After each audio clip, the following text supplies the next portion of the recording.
Hello and welcome to this first podcast focusing on the Gramophone Awards, presented this year in association with Steinway & Sons.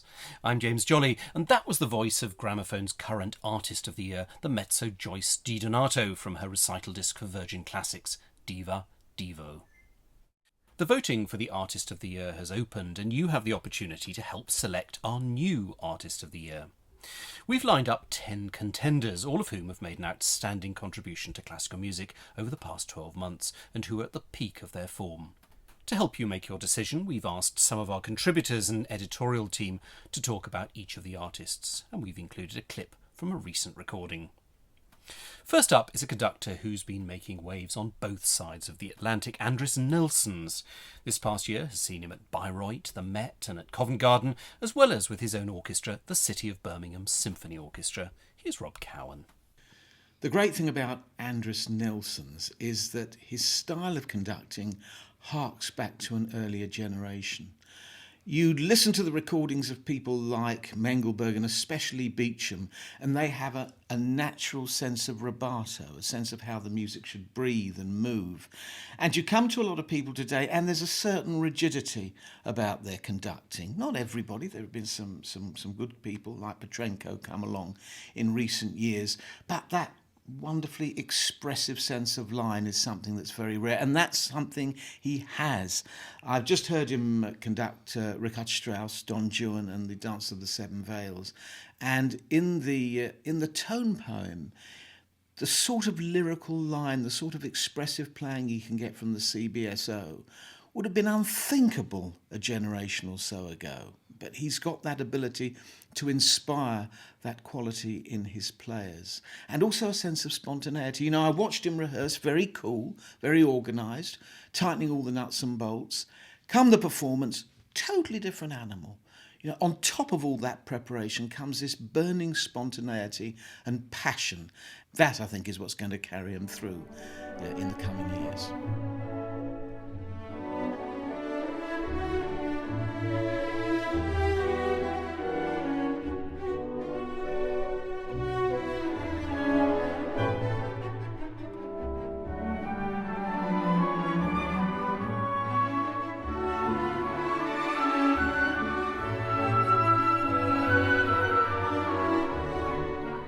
Part of Tchaikovsky's Pathetique Symphony in a recording from Orfeo, the CBSO, were conducted by one of the Artist of the Year nominees, Andreas Nelsons.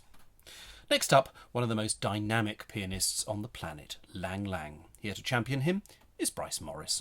Lang Lang is not only, when interviewed, an extraordinarily nice and in some ways quite modest person, but a hugely talented guy.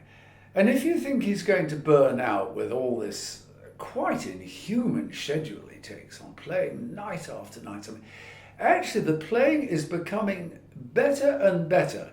There's a new Liszt record out now, which I've only listened to a bit of it. The bits I listened to so far, really remarkable, not flashy, absolutely masterly technically, musical in an almost rather understated way.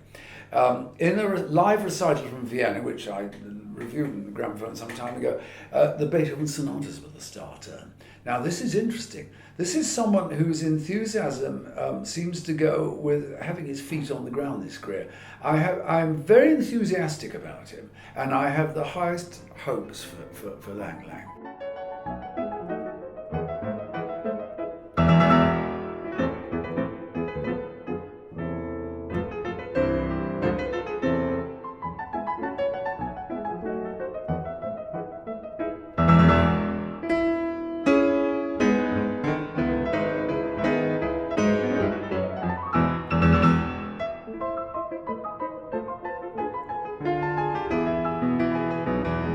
An excerpt from the Rakoczy March by Liszt from the new Sony classical album Liszt, My Piano Hero, from Lang Lang.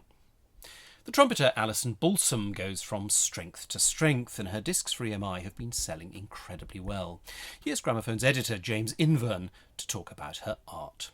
The wonderful thing about Alison Balsom is that, first and foremost, and this must come first and foremost, she's an extremely skilled and musicianly player. She has wonderful virtues, the suppleness and the agility of her playing, but also there's a great lyricism there. and she really does play at an extremely high level. But it has to also be said that in the last year or so, she's managed to find something else, and I think that something else is great charisma. She always had charisma, but it's really blossomed. And for that reason, she's been taken up by the media, she's been on television, she's been at award ceremonies playing and been spoken about as the star attraction the next day. And I think we find that most of the public at the moment know the name Alison Balsom, and that's great for her, it's great for classical music, and it is great, of course, for trumpeters.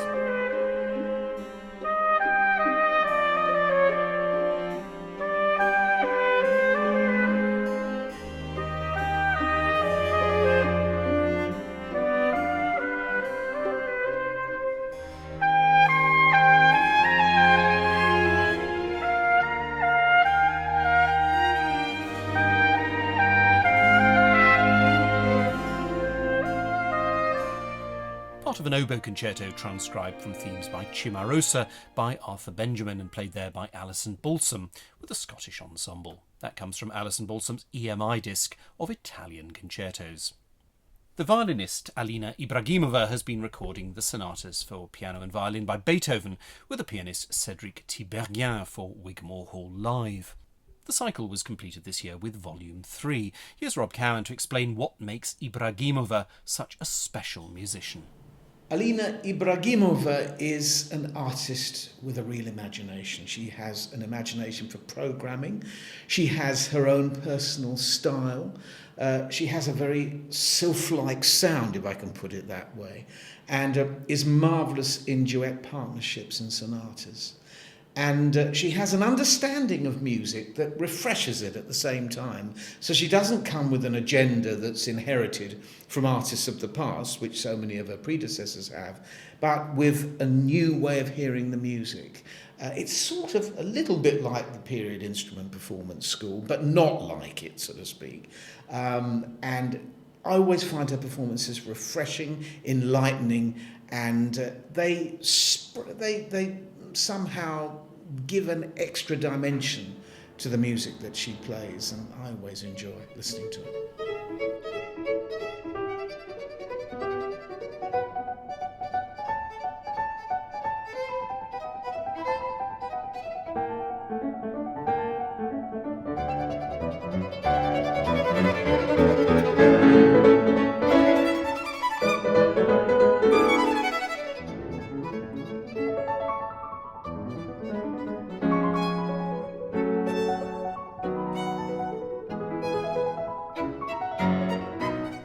Part of Beethoven's Kreutzer Sonata, Cédric Tiberghien played the piano with violinist Alina Ibrahimova on their latest Wigmore Hall Live release, and Alina Ibrahimova is one of the 10 nominees for the 2011 Artist of the Year award.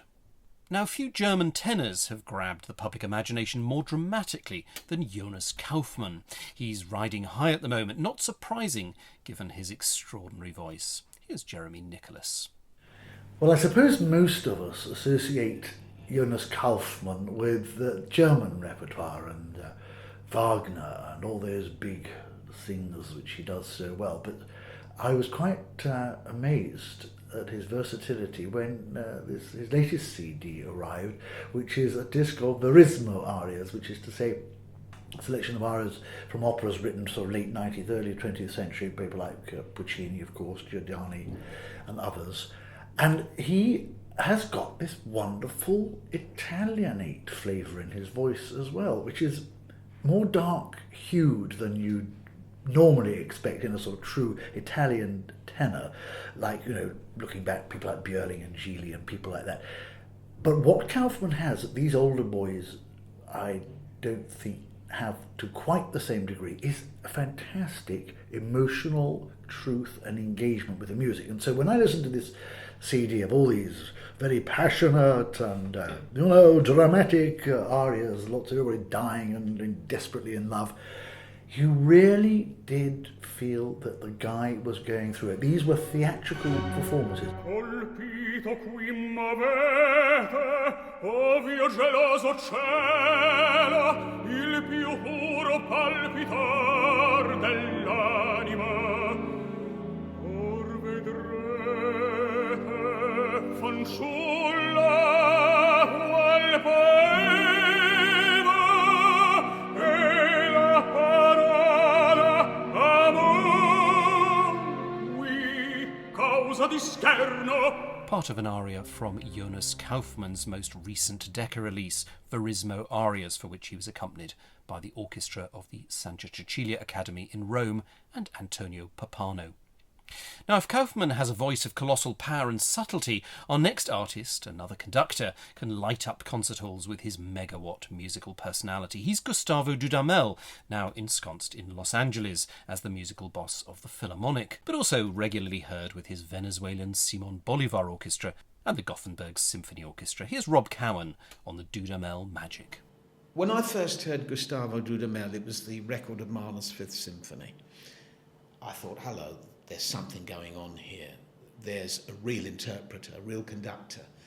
And, you know, I had reservations about things he did, but every time I heard him conduct the Simon Bolivar Orchestra, there was something there that kept me pinned to the seat. Now, the record he made of Tchaikovsky tone poems, the Romeo and Juliet Fantasy Overture, I thought was some of the best, most imaginative, most impassioned Tchaikovsky conducting I'd heard since the time of Stokowski, Markovich, Dorati, people like that. So I think that his potential is absolutely endless. Also his ability to inspire wonderful playing from young players is something that can only benefit the orchestral community in the future and inspire other countries to form their own orchestras. That's the great signal, of course, to inspire younger people to get together and achieve the sort of results that he's achieved with the Simon Bolivar Orchestra. That would be something that would be great to hear. Even in Europe, we've got some great youth orchestras here. But, you know, there's always room for another one that's as good as that.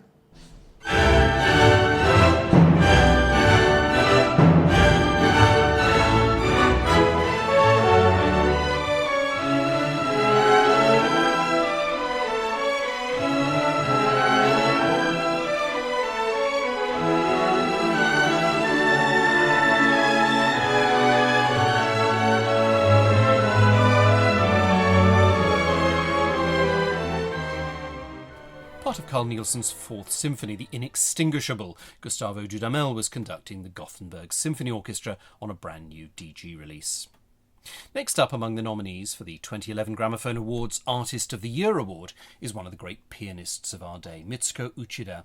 Here's Bryce Morris on what makes Uchida such a unique artist. With Uchida, you're talking about someone who has worked over the years in such a brilliantly committed and intense way. She's a very, very remarkable woman. If you talk to her, she's got a brain like a razor blade. You don't mess with her, you don't say something stupid, she'll leap at you at once. I love talking, but you better be on your toes before you go there with her. And I remember the start of her career when she played the Mozart Sonata recitals at the Wigmore Hall. I was there, 2 of them. And suddenly everyone realised there was something so special there. Such a personal voice, allied to a flawless technical foundation. And she's gone on to turn into someone who is now acknowledged, I think, amongst the very great pianists of the time.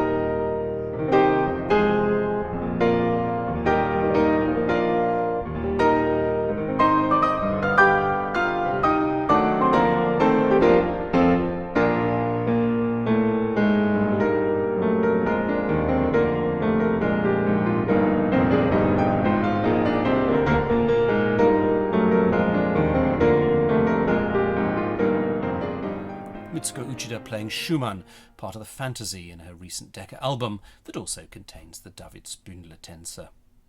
Now, if Uchida is a pianist whose preparation is amazingly detailed and precise, but who really soars in performance, the Hungarian conductor Ivan Fischer holds the same musical philosophy, and with his magnificent Budapest Festival Orchestra has produced some wonderful recordings. Here's Rob Cowan. Ivan Fischer revolutionised orchestral life in Hungary. You know, as far as records were concerned, for years we were used to having good but not particularly exceptional recordings from Hungary. Then he came along and with Zoltán Kocis formed the Budapest Festival Orchestra, and standards soared. The performances not only were brilliantly played, but they had genuine character. Of course, the character he brought to Bartók and to Liszt, but also to Mahler and to Beethoven in later years. So I think it's true to say that Fischer, as far as Hungary is concerned, has been the brightest light that they've had in, 30, 40 years, and a really characterful interpreter, full of brilliant ideas. So a major force in orchestral performance in the 21st century.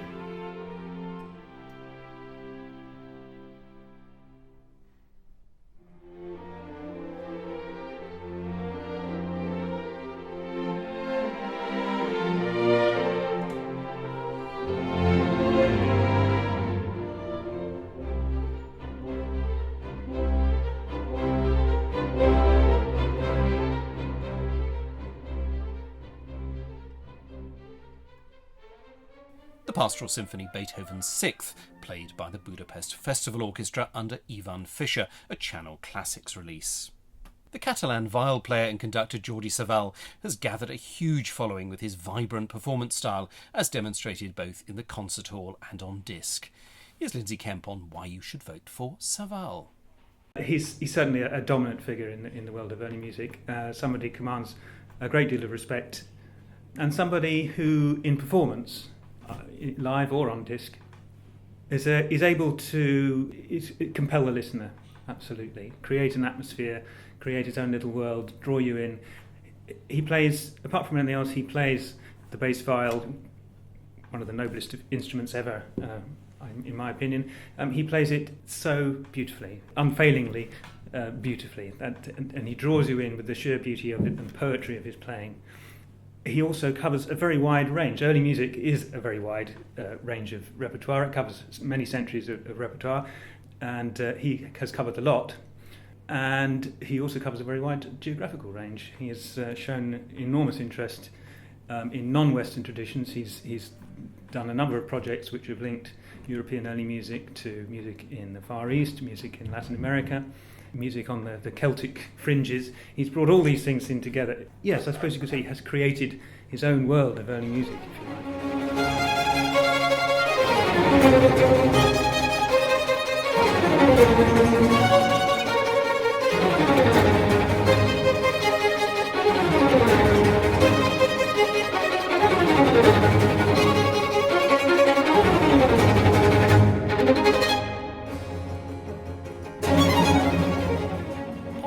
Storm from Rameau's Les Indes Galantes. It was played by Le Concert des Nations, directed by Jordi Savall, a recent release on Savall's own Alia Vox label. And our last nominee falls to me to champion, and unlike the other 9, it's an ensemble rather than a single artist, though heard in performance, the great Berliner Philharmoniker might well be considered a single entity. Under Simon Rattle's leadership, the Berlin Phil continues to expand its boundaries, balancing the classics with both new music and music that's new to its repertoire. Few orchestras are as full of individual musical personalities as the Berlin Orchestra, with a woodwind section many music lovers can name individually. They have terrific character and total mastery of their instruments. And the Berliner Philharmoniker has embraced the latest technologies by launching its own cyber concert hall, the digital concert hall, which allows music lovers the world over to join the Berlin audience for a live concert or to explore the orchestra's rich archive. Recordings of Tchaikovsky's The Nutcracker and orchestral works by Schoenberg typify the breadth of the Berlin Phil's musical sympathies, both performed with a real feeling for those very different work styles. If ever an orchestra is lined up to face the challenges of music making in the 21st century, the Berliner Philharmoniker is the one.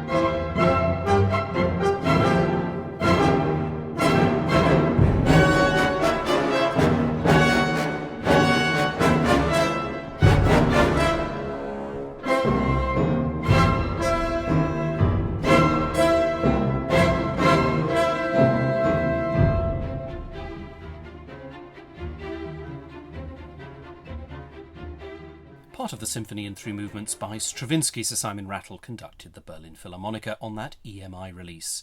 And that's the lineup for this year's Gramophone Artist of the Year award. All you have to do is go to gramophone.co.uk and click on your favourite among those 10, and your vote will count towards the naming of the 2011 Artist of the Year at the Gramophone Awards in October, given in association with Steinway & Sons.